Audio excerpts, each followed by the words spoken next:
Break It Down is brought to you in part by Mayo Clinic and viewers like you.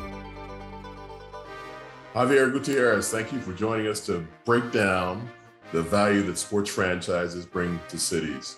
Thanks, Ken. Before we get started, though, what made you move from successful business in other areas to come to this sports business? What did you see, related to this topic, that you could do in sports that you couldn't do otherwise?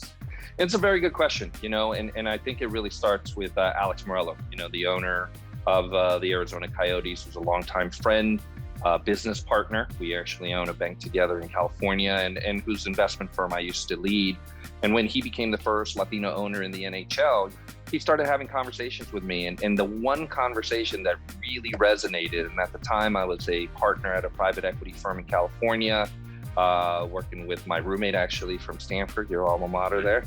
And Alex called me and he said something that really, really struck a chord, which is that sports has this really unique voice.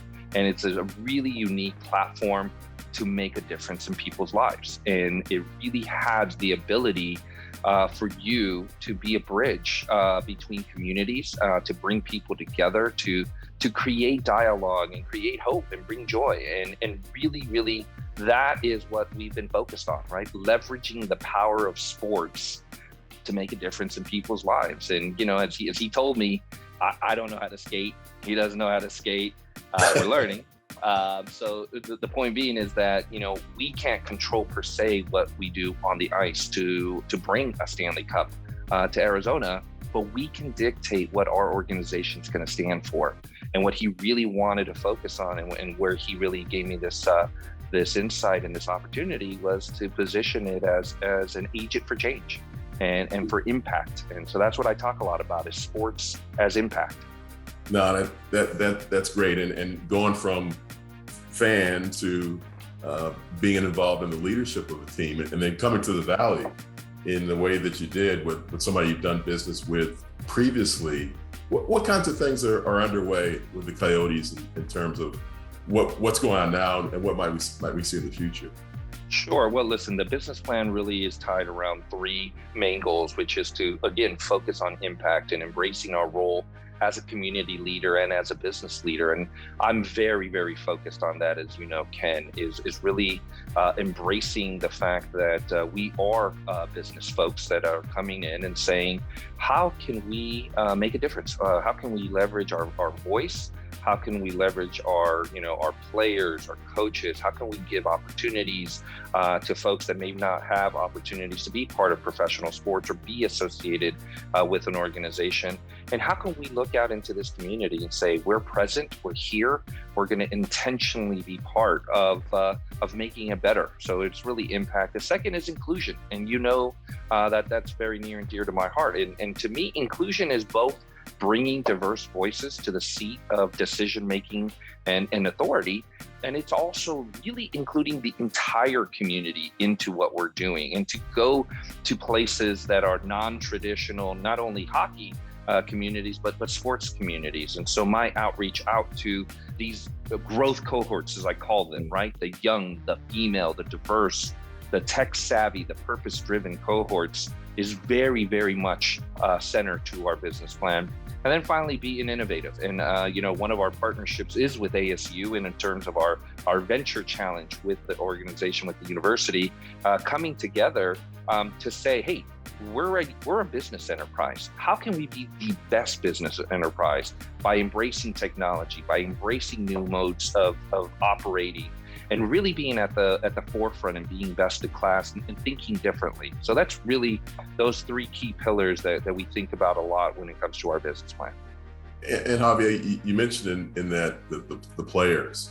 What is it that the players can do uniquely that, a brand, the Coyotes or the Cardinals or anybody else, what can the players do, and what have you seen the players do, and what do you hope they do in the future?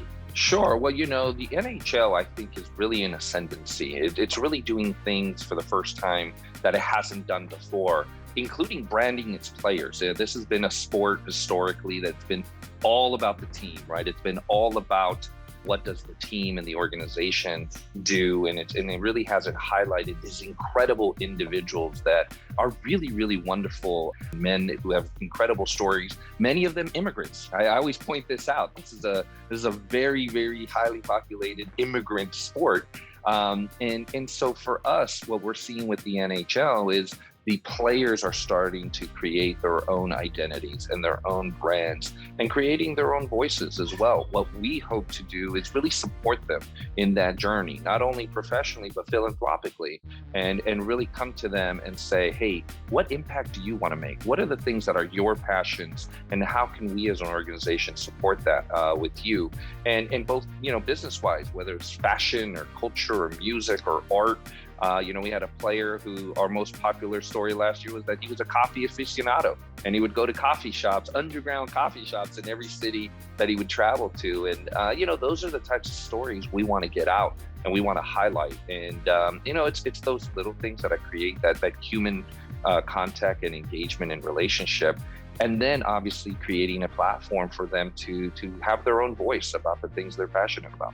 And Javier, finally, with both the team and the players, and we go beyond the Coyotes, I'm often asked whether or not there's an actual obligation to do these things. Is it an obligation, or is this just a preference that one team or one individual player might have?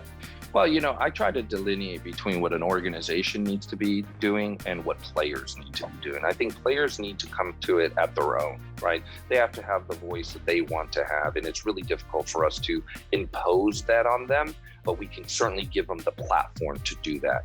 As far as an organization, listen, people get shocked when I say this, but we're a Latino-owned business in Arizona. That's who we are. That's what we are.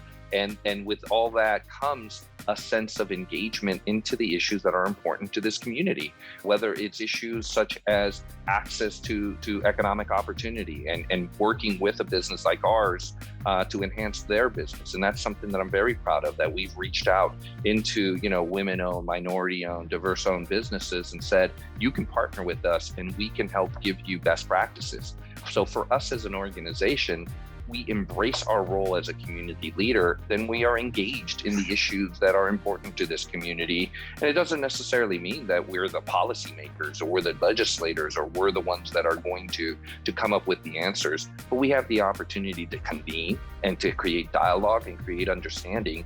And I think it is important for us as an organization, if we are going to truly be a community leader, to be engaged in those things.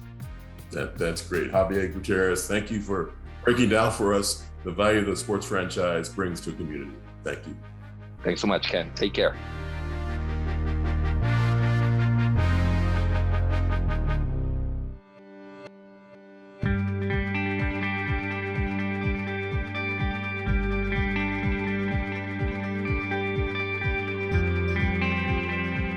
This hour of local news is made possible by contributions from the Friends of PBS, members of your PBS station. Thank you. If you have comments about Arizona PBS News, please contact us at one of the addresses on your screen. Thank you.